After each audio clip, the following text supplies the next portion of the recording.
How do you handle a client who really thinks they know more than you do?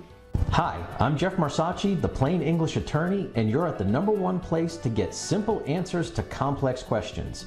We cover topics for attorneys, financial advisors, and the general public around estate and Medicaid planning, as well as some best practices for professionals. Our mission is to dispel myths, provide you some peace of mind, and hopefully have some fun along the way. We were recently contacted by a realtor who had a client who wants to sell his deceased mother's house, and he just didn't understand anything about estate administration. So he sent them over to us so that we could provide a little bit of education and help him through this process. But he thought he knew better than us. So we talked with him, we went through things. He was told, no, you don't actually own your mom's house and are able to sell it until the will is filed.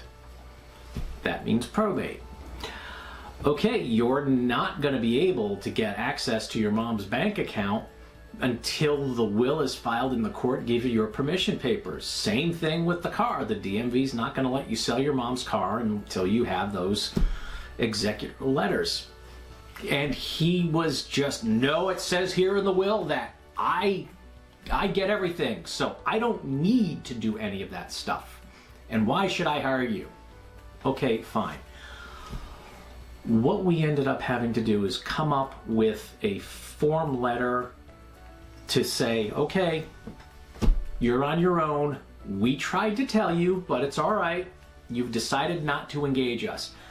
Because I know from experience, when people say those things, when they think they know more than you do, whenever things blow up in their face, they're coming right back to you and they're going to try to blame you. So we needed that letter.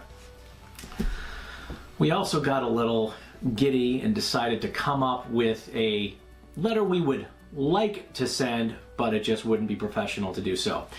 Here's that letter. Dear John Doe, thank you for speaking with us about Jane Doe's estate. At this time, it appears that you think you know everything, and so engaging us would be superfluous in your eyes. We realize that you do not understand the law regarding the rights of inheritance, and we marvel at your tenacity in twisting legal reality to suit your will. However, our understanding is based on years of professional legal experience and not based on trying to alter time and space itself by wearing just the right kind of tinfoil hat. It's fine that you have chosen not to engage us, and therefore this confirms that our firm is not responsible for the 2-ton pile of buffalo excrement you are about to step in.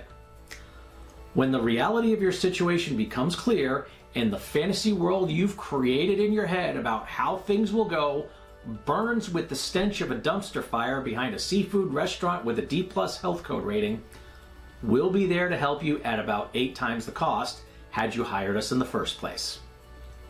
We wish you the best of luck, especially when a sheriff's deputy comes to your door with a summons because you mismanaged things so dramatically that jail time is a real possibility.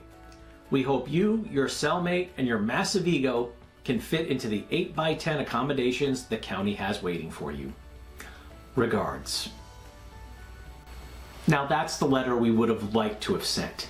If you would like a copy of that letter, as well as the text of the actual letter that we would be sending out when we're not hired for a probate case, then please go ahead and message me and we would be happy to send that over to you.